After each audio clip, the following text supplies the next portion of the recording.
I actually never set out to be president of PMAN. I mean, that's the truth. I never did.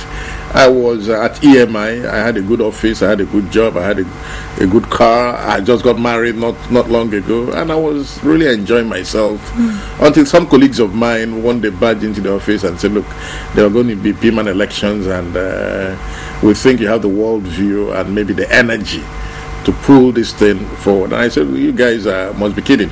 I have my hands full already, you can see. And because while they were in my office, the phone was ringing almost completely. So how was I going to have the time to do this? And the explanation was that I thought I was being selfish by not giving energy to that which would impact on a lot of people. We had this discussion over time, and eventually I said, okay, I'll give it a shot, but I can't give more than 1 day a week to the PMAN assignment. So, but that's if I got elected. But then the other thing I said was I wanted a team. It couldn't be done by one person. We had to have a team that gave a totally different image to the organization by their perception, even their body language, and so on and so forth. We raised that team. I got elected, and what was supposed to be 1 day a week job became 2 days a week, and 3 days a week, and 4 days a week, and then practically took over my life. I never properly resigned from my job at EMI. Never. I never said all that happened was that I just stopped showing up at the office, but I thought the work I was doing was necessary. But we gave ourselves everything to get that job done, and we built the larger than life image that PMAN had, because we so zeroed on it like a laser beam. For you, it was more than a job. No, it was passion. It's about life. It's life, really not about life.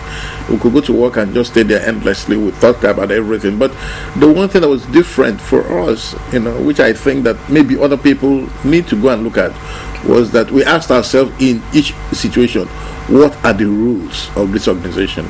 And please make sure that we obey the rules every time, regardless of whose ox is God. Actually, I've stepped on a lot of toes. I know that there are a lot of toes, and most times you ask, why did you step on those toes? But it didn't deter you or scare you, stepping on toes? No. You have to step on toes if you have to do the right thing. Don't step on toes because of ego or power, or because you want to hurt somebody. Step on toes because stepping on toes, you serve the greatest number.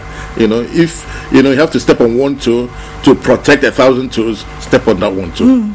Yeah. Okay, that sounds interesting, and perhaps the youths and the younger generation should listen to this, because oftentimes we find people these days they rather join the popular opinion even when it is wrong. Yes, but when you do that, you compromise. Ultimately, you get it wrong. Okay. Right?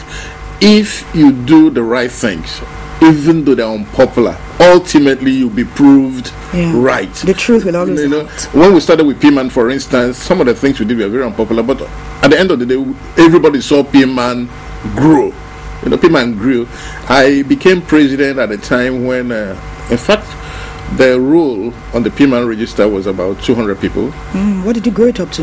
I left PMAN with at least 5,000 members. Fantastic. Right? There was no bank account. I left PMAN with millions in the account everywhere. Fantastic. There was no office. By the time I left, we had offices in almost several states across all over the country.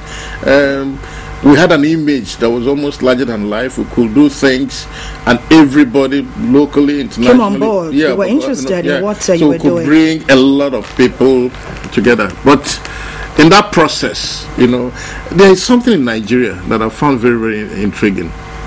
Once you hold office in Nigeria, people want you to use your office to take favors. To take what belongs to Mr. A and give to Mr. B. Somebody comes to you and says, you're my friend, or you're my relation and all that. So take something that belongs to someone else and give to me because you hold office. And once you say no, you become, you see that guy. Public enemy number one. But if you're going to lead properly, you must have the strength of character to say no. You're asking me to do injustice to someone to make you happy, and I won't do it. You won't do it.